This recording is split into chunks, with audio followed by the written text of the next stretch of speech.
నమస్తే. నమస్తే అమ్మా. జంతర్ మంతర్ దగ్గర కూడా చాలా మంది నిరుద్యోగులందరూ కూడా కలిసి ప్రొటెస్ట్ చేస్తూనే ఉన్నారు.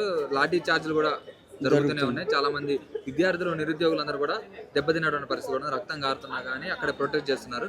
ఇలా హైదరాబాద్ వేదికగా చేసుకుని సోమాజిగూడ ప్రెస్ క్లబ్ లో కూడా చాలా విజయవంతంగా ఎంతో మంది నిరుద్యోగులందరూ కూడా రావడం జరిగింది. ఎలా చూసుకోవచ్చు, మీలోనే మీరున్న ఈ ప్రొటెస్ట్లోనే చాలా మంది పాకిస్తాన్ వేరే దేశస్తులను వీళ్ళందరూ రెచ్చగొడుతున్నారు. వాళ్ళ వల్ల వీళ్ళందరూ కూడా ఇబ్బంది పడుతున్నారు. వాళ్ళ వల్ల ఇవన్నీ జరుగుతున్నాయి, కావాలని చెప్పి రెచ్చగొడుతున్నారు అని చెప్పి అంటున్నారు. ఎట్లా చూసుకోవచ్చు? లేదమ్మా, ఇదంతా కూడా ఆకలి. ఇది ఆకలి ఇలా చేయిస్తుంది. విన్నారా? ఇప్పుడు నీట్ పరీక్షని లీక్ చేయటం ఎవరికి ఉపయోగము? డబ్బులున్న వాళ్ళందరూ నీట్ పరీక్షను రాసేసుకుంటారు కదా. పేదవాళ్ళు ఏమవ్వాలి? ఇది చాలా చాలా పెద్ద ప్రశ్న. ఇది చర్చలోకి రావాలి కదా. పేదవాళ్ళందరూ కూడా ఆ డబ్బులతో నీటి పరీక్షను కొనుక్కోలేరు కాబట్టి చాలా విలువైన విషయం ఇది. దీంట్లో పాకిస్తాన్ వాళ్ళు ఉన్నారా, వాళ్ళు ఉన్నారు, వీళ్ళు ఉన్నారు కాదు బాబు. నా భారతీయులకు ఆకలి ఉంది, నా భారతీయులకు చదువు లేదు, స్కూళ్ళు మూసేస్తున్నారు, టీచర్లు ఖాళీ ఉన్నారు. చెప్పండి మీరు, దీనికి సమాధానం చెప్పాలా? అట్లాంటిది పోలీసుల పిల్లలు ఉన్నారుగా, పోలీసుల కొడుకులు, పోలీసుల కూతుళ్ళు అందరూ నీట్ పరీక్ష రాస్తారుగా. నా కళ్ళ ముందే ఒక అమ్మాయి నా ఇంటి ముందు ఉండేది. ఎంత తపస్సు పడిందో. వాళ్ళకి పెళ్ళిళ్ళు కావట్లా. ఆడపిల్లలు 37 ఏళ్ళు, 27 ఏళ్ళు, 30 ఏళ్ళు పెళ్ళిళ్ళు కావట్లా. ఉద్యోగాలు దొరకట్లా, పెళ్ళిళ్ళు కావట్లా. నీట్ పరీక్షలు ఈ రకంగా చేసి అవకాశం ఉన్న వాళ్ళందరూ, డబ్బున్న వాళ్ళు కొనుక్కుని పేపర్ రాసి మంచిగా సెట్ అవుతున్నారు. ఈ దేశం కాదు, బయట దేశాలకు వెళ్ళి సెట్ అవుతున్నారు. ఈ దేశంలో నా దేశంలో వాళ్ళు ఎగ్జామ్ లీక్ అయింది, పేపర్ లీక్ అయింది చేస్తే నిరుద్యోగులు చేయాలి. నిరుద్యోగులు కాకుండా వయసు అయిపోయిన వాళ్ళు, వయసు మళ్ళిన వాళ్ళు వాళ్ళు వచ్చి వాళ్ళకేం సంబంధం వేయడం అంటే కావాలని చెప్పి వీళ్ళందరినీ రెచ్చగొడుతున్నారు. ఉద్యమం ఇంకెక్కువ చేయాలని చెప్పి మొదలు పెడుతున్నారు. వాళ్ళందరికీ దెబ్బలు తెలిగే విధంగా వీళ్ళందరూ ఉంటున్నారు అని చెప్పి అంటున్నారు. ఇప్పుడు నేనున్నాను, నా కళ్ళ ముందే ఒక అన్యాయం జరుగుతుంటే నేను ఎప్పుడు సహించిన వ్యక్తిని కాను. కాబట్టి నేను ఆల్రెడీ పీడిఎస్సీలో పనిచేశాను. సమాజం మారాలి అని ఇంటర్ కాస్ట్ మ్యారేజ్ చేయాలి అని చేస్తున్నాం. కులాంతర వివాహాలు చేయాలి. కులాలే వద్దు, మతాలు వద్దు, మనుషులుగా జీవిద్దాం. మేము భారతీయులుగా జీవిద్దాం. నీ కష్టము నాకు అప్పుడే తెలుస్తుంది. నువ్వు వేరే కులం, నేను వేరే కులం అంటే నీ కష్టం నాకేమో అవసరం అనేది ఉంటుందా? అందుకని ఒక భారతీయురాలుగా నా పిల్లలందరూ కూడా, నా మనవరాళ్ళ వయసు నాకు 77 ఏళ్ళు, నా మనవరాళ్ళ వయసు పిల్లలు ఇంకా మోసపు 75 సంవత్సరం. నా తల్లిదండ్రులు అందరూ కూడా పెద్దవాళ్ళంతా స్వతంత్ర పోరాటంలో పనిచేశారు. ఈ ధర్మేంద్ర ప్రధాన్ లాంటి వాళ్ళకి రాజ్యం అప్పచెప్పడానికా? చెప్పండి. అందుకు మేము ప్రశ్నిస్తుంది, ఇది చాలా దుర్మార్గమైన విషయం, చాలా అసహ్యమైన విషయం. ఇది ఎంతకాలం నుంచో నడుస్తుంది. ఎడ్యుకేషన్ సిస్టమ్ అంతా కూడా కొలాప్స్ చేసేసారు. స్కూల్ మూసేయడం, ఉద్యోగాలు ఇవ్వకపోవడం, చదువులోనే పాఠ్యాంశాల్లోనే మార్పులు చేసేయడం. కులాలు ఉండాలని చెప్తారా వీళ్ళు? చెప్పండి. అంటే ఏ మతానికి మేము వ్యతిరేకం కాదు, అక్కడ ఉన్న ముస్లిమ్స్కి మేము వ్యతిరేకం చెప్పి నో నాన్న, మేము అందరూ కలిసి జీవించాల్సిన వాళ్ళం. హైదరాబాద్ ఉంది, మనం ఇండియన్స్వి. ఎంత హాయిగా మన కాస్మోపాలిటన్ సిటీ మనది హైదరాబాద్. అందరూ హిందువులు, ముస్లింలు, క్రైస్తవులు అందరూ కలిసి జీవించట్లా మనం? అవునా? అట్లా అందరూ కలిసి జీవించే వాతావరణాన్ని ఉంచండి బాబు. మా మధ్యలో గొడవలు ఎందుకు పెడుతున్నారు? మా మధ్యలో గొడవలు ఎందుకు తెస్తున్నారు? అందుకని మేము పలుమార్లు అడుగుతున్నాం ఈ విషయం. అందుకని పలుమార్లు చెప్తున్నాం, అయ్యా మనం అందరం ఏకమయ్యి మంచి సంస్కరించుకునేటువంటి సమాజాన్ని నిర్మించుకుందాం, మంచి సమాజాన్ని నిర్మిద్దాం. అంటే ధర్మేంద్ర ప్రధాని రాజీనామా చేయాల్సినంత అవసరమే వచ్చింది. ఏం తప్పు చేసిండు ఆయన అని చెప్పి అడుగుతున్నారు బీజేపీ వాళ్ళు. చాలా, ఇప్పుడు 77 సార్లు లీక్ అయిందమ్మా పేపరు.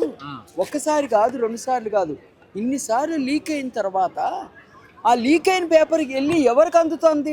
లక్షలు ఇచ్చేవాడికి అందుతుంది. అసలు పాయింట్ అది. ఆ లక్షలు లీక్ చేసి లక్షలు ఇచ్చేవాడికి అందిస్తాడు. లీక్ అయిన తర్వాత అందుకోని వాడు వెళ్ళి తెల్లముఖం వేసుకొని డబ్బులు ఖర్చు పెట్టలేనివాడు, ఒక కూలీ నాలి, నిన్న అక్కడికి కూలీ నాలి చేసుకునే వాళ్ళు వచ్చారు. నా కొడుకు చచ్చిపోయాడమ్మా, నేను కూలీ చేసుకుంటున్నాను ఢిల్లీలో. ఇదంతా చూసాం. మా స్నేహితులు పిల్లలు వెళ్ళి ఉన్నారు అక్కడ, వాళ్ళు చెప్తున్నారు ఆడపిల్లలను చూడకుండా మగపిల్లల్ని ఎట్లా అంటే ఆ రకంగా హింసించారు. ఎవరిచ్చారు వీళ్ళకి? ఎందుకు అనంటే వీళ్ళ రాజకీయాల్లో రౌడీజం కనపడుతుంది. ఎందుకు అనంటే ఒక రేప్ చేసినటువంటి ఎంపీని మెడ మీద ఎత్తి ఊరేగిస్తారు. అది ఈ దరిద్రం రాజస్థాన్లో జరుగుతుంది కదా. అటువంటి దరిద్రపు రాజ్యంలో మీలాంటి వాళ్ళు ఏమి ప్రోత్సహిస్తారు? ఇలాగే ప్రోత్సహిస్తారు. మనల్ని విడగొట్టి మనందరినీ సమాజంలో కులాలుగా మతాలుగా విడగొట్టి సమాజాన్ని అంత దూరం చేస్తే నీ కష్టం నాకు అవసరం లే, నా కష్టం నీకు అవసరం లే అనే విధంగా మనం జీవించాలి అనేది వాళ్ళ ఉద్దేశం. అంటే ఎన్ని రోజులు కొనసాగుతుంది ఈ ప్రొటెస్ట్? హంగర్ స్ట్రైక్ చేసిన వాళ్ళని కూడా వీళ్ళకి తరపున చేసిన వాళ్ళందరూ కూడా అసలు హంగర్ స్ట్రైక్ వద్దు నాన్న, మనం మంచిగా దీనికి ఆరోగ్యంగా కొట్లాడదాం. నా ఉద్దేశం అయితే అది మంచిగా తిని ఆరోగ్యంగా కొట్లాడదాం. నేను మంచిగా తిని ఆరోగ్యంగా లేకపోతే 77 ఏళ్ళకి ఈ నిరసనకి ఎలా వస్తాను నేను? అది ముఖ్యం. సమాజంలో ఈ మేధావితనము, ఈ సమాజంలో మ్యాన్ పవర్ చాలా అవసరం, ముఖ్యం కదా. కాబట్టి ఇప్పుడు ఈ యూత్ అంతా ఇంతమంది వచ్చారు కదా, ఇంతమంది సమాజ మార్పు కోసం కోరాలి, సమాజాన్ని మార్చాలి, సమాజం కోరుకోవాలి, మంచి సమాజాన్ని నిర్మించుకోవాలి కదా. ఇంకా దిగజారిపోతుంది. ఆత్మహత్యలు చేసుకోవడం ఏంటమ్మా? అది తలుచుకుంటేనే కళ్ళల్లో నీళ్ళు వస్తున్నాయి. ₹1 కోటి వాళ్ళకి అందించాలి ఖచ్చితంగా. ఒక తండ్రి వచ్చి ప్రొటెస్ట్ చేస్తా ఇది పట్టుకొని ఉన్నాడు. నా కొడుకు కరెక్ట్గా చచ్చిపోయి నెల అయింది, నీట్ పరీక్షలో రాశాడు, నెల అయింది. ఆ నెల అయింది, అందువల్ల ఇవాళ నేను రాకుండా ఎలా ఉంటాను? ఎక్కడి నుంచో వచ్చాడు, అందుకని మొత్తం ఇండియా నుంచి వచ్చారు ఢిల్లీకి. కాబట్టి వాళ్ళకి కష్టం కదా.